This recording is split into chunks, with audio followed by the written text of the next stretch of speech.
Hello YouTube, I am coming to you today mostly for my students, but also because I have found that this particular book, a lot of people aren't aware exactly how to use it always.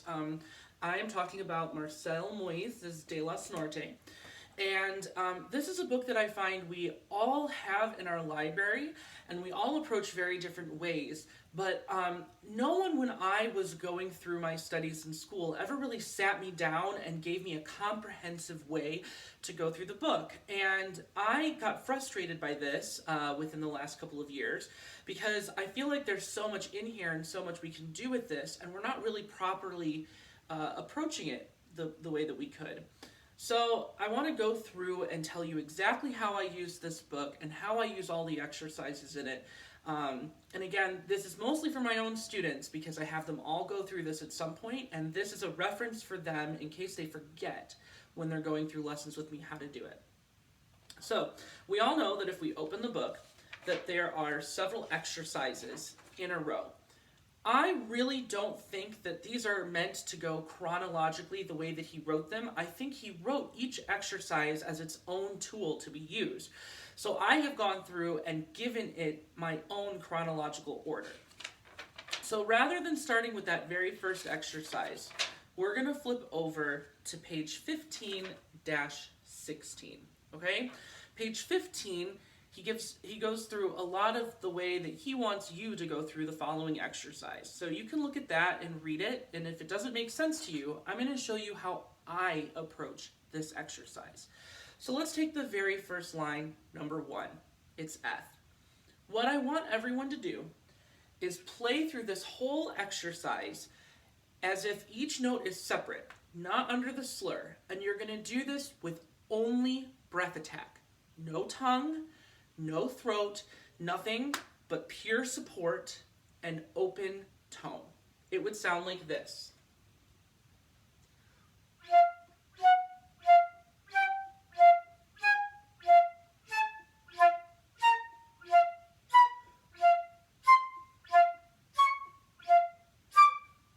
Etc. You would take this all the way up to high C, and then start on the F and take it all the way down to low B. I take it down to low B because I find that the low notes don't affect me too much in terms of my embouchure right in the middle. The higher you go, though, the harder it is to keep everything nice and open and free blowing, and this exercise is all about getting your air started. So I don't take it up to C sharp and D because I find when I try to do that, I get too controlled in here instead of letting the air blow through. So you'd play through this entire line exactly that way, ending on the same F that you started on. Part 2 of this exercise involves starting on the F and slurring up to the next note with a little crescendo for all the ones that are going up. Constantly going back to F and slurring up to the next chromatic note. A little bit of this exercise.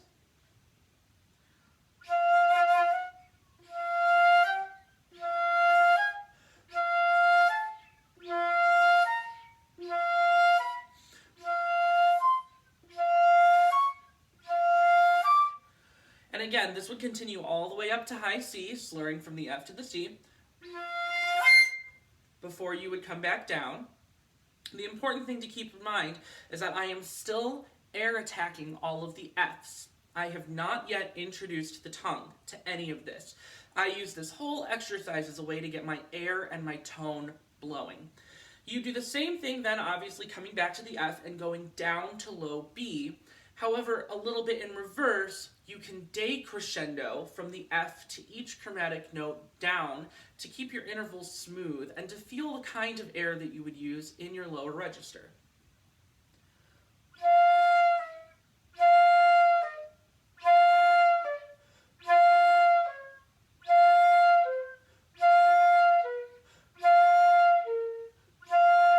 And again, all the way down to low B. All breath attack on each of the Fs in the middle. The third way, or the fourth way, depending on whether you count that second step as 2 different exercises, is you go through and you play the exercise as it's marked, slurring everything, keeping this exactly the way it was when you just went through it in the other exercise, and keeping your air flowing through and your tone nice and open. We're not super worried here about quality of tone yet, although we always want beautiful quality. What we're worried about is knowing the air speed, the air support, and that the air is moving at all through this exercise. Gotta start with the air. So I'll play this whole exercise now just like this, all slurred.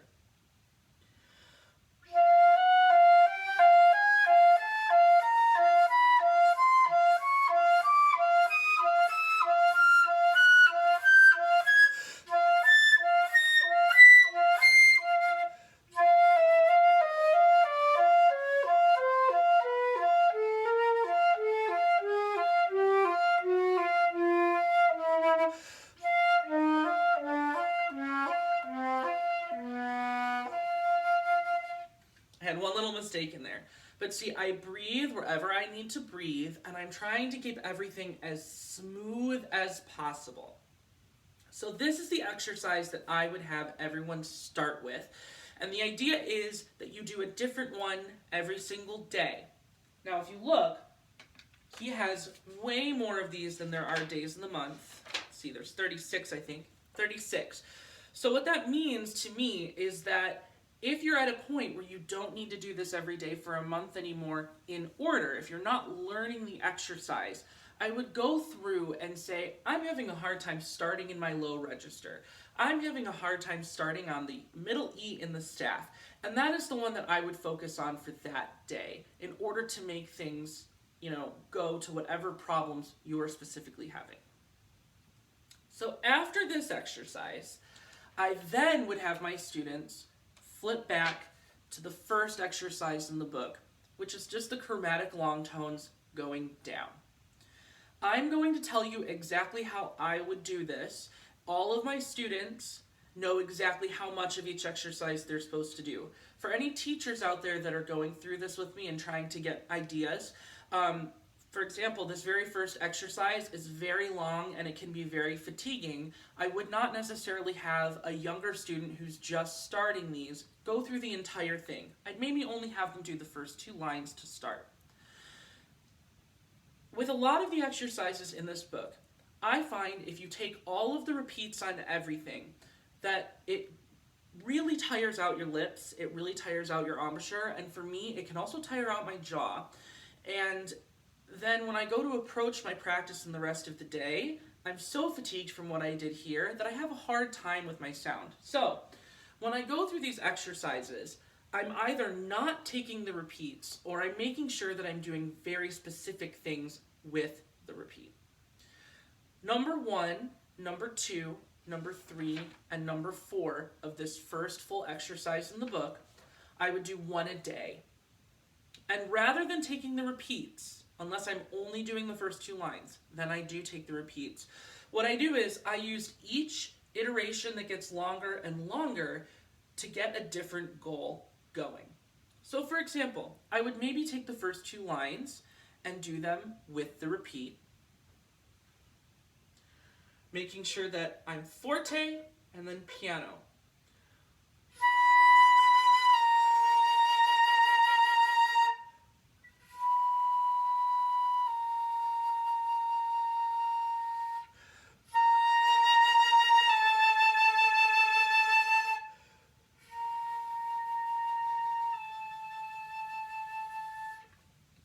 Now, whether you do this with or without vibrato is up to you.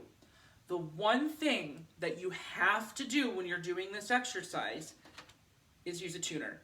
You have to use a tuner, okay? If I'm going to do the full exercise, I might not take those repeats. And then what I would do is I would decide, okay, the first iteration, just the 2 notes at a time, I'm going to do those at a healthy mezzo forte. The second iteration, that are 3 notes at a time, I'm going to do that piano. So I'm getting my dynamics in there. Then, when I get to the third iteration, which is 5 notes at a time, I would do something like I'm going to decrescendo to each half note. or I'm going to crescendo to each half note starting piano, or I'm going to switch off. An example of this would be something like this.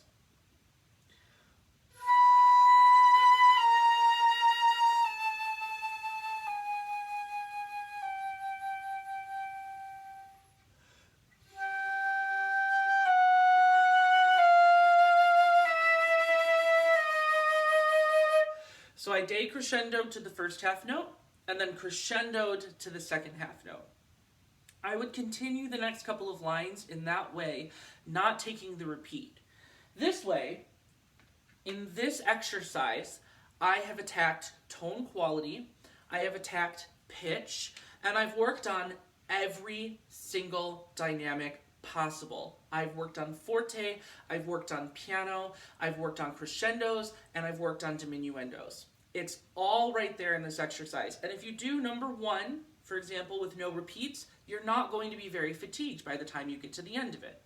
So what I would do is number 1 a Monday, all of number 2 a Tuesday, 3 a Wednesday, 4 a Thursday. And then you can either repeat, or if you found one of these more difficult than the others, you can go back on Friday, Thursday, etc. and do what you need to do in order to get better. Always use these exercises as a jumping off point to find what's lacking in your own playing so you can get better. I would then have my student move on to the second big exercise in the book. Again, you really have to think about the level of your student and how much you want to give them at one time. If they're not ready to do this much tone work, they're not ready to do this much tone work. Really make sure you're catering to each individual student. Same thing for these exercises. I would not take any repeats, but I also would not do only mezzo forte like Mr. Moyse has printed in his book, because I think it kind of, you're totally ignoring a part of this process that you need to be paying close attention to. So I would start number 1, decrescendoing. Very much like, I believe it's a Jeannie Baxter exercise where she has you start on a note and you play it loud and you do a long decrescendo and move to the next note at the end. A little different. I'd start loud, I'd do a little crescendo to the top note, and then I would decrescendo until I released the note totally into the air.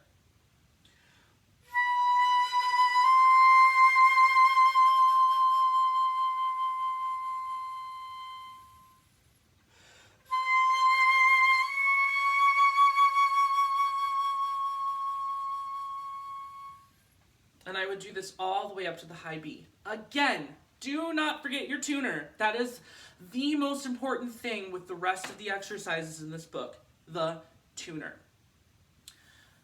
Make sure you're deciding, am I starting quiet and decrescendoing, or am I starting quiet or crescendoing? Am I starting loud and decrescendoing? Totally up to you. I find it harder to get quiet unless I have a long way to go. Then I find it harder to get loud. So I break things up depending on how all that works. Now, for some people, that's going to be enough in this book. And if you have a lot of practicing to do that day, maybe that's all you do. But there's more exercises in this book. So let's go through how I would do these as well. All you have to do is flip a page over, and you get to the suppleness in the low register. This exercise is an absolute killer, and it really shows you just what your tone and intonation are doing in the low register. This exercise specifically is the one where I am against repeating each thing the way that he has it written in the book. The first exercise, he has it totally written out the way he wants you to do it. The second exercise, it's all in quarter notes, and you are supposed to put the rhythm that's written before to it.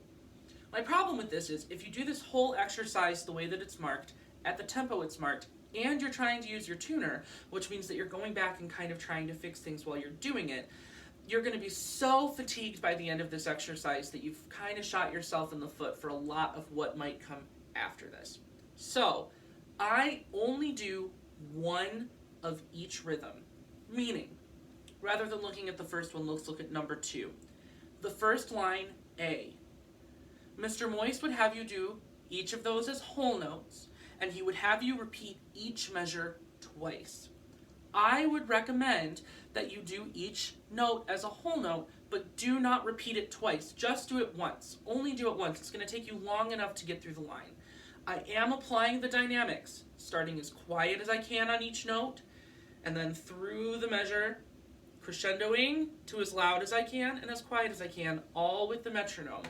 And I try to start the note without any accent. Same thing with B. He wants you to turn them into half notes. I would not repeat each measure. I would only do one measure. C, he wants you to do with normal half notes. Now here's where I do it a little differently. I do not repeat each measure, but what I do is 2 measures at a time in half notes with the crescendos in each measure, decrescendos in each measure. I will give you a little bit of a playing example of this at the end. So that way you're doing more at a time and working on how much air you're giving through these phrases. D as well, I would do now 2 or even 3 measures under the slur at a time, not repeating each measure. E, same thing. I do 4 measures of eighth notes and then 2 measures of eighth notes under the slur with my micro crescendos, decrescendos. So here's how I would do A.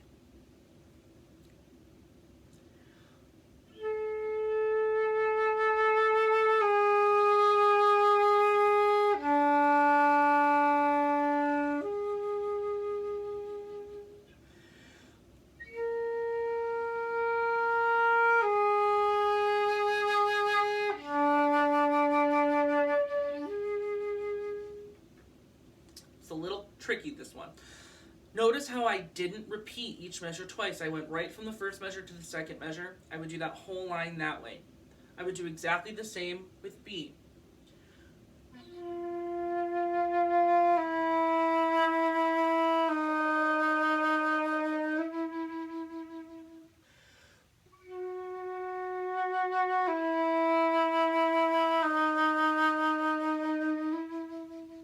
Again, doing the whole line that way, not repeating each measure. Line C is in half notes, but I would do 2 measures of this at a time.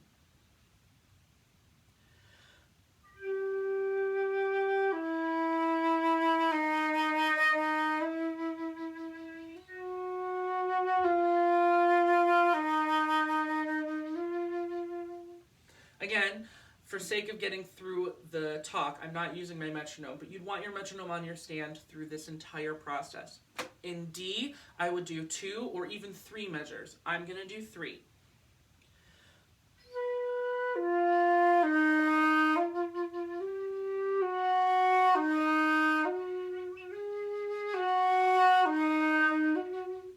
And notice how I'm still doing the crescendos as they're marked in his example above. The only thing I'm not doing is repeating these measures multiple times at a time. And then E in eighth notes, I'll play the whole line for you. I'm going to do 4 measures and then 2 measures.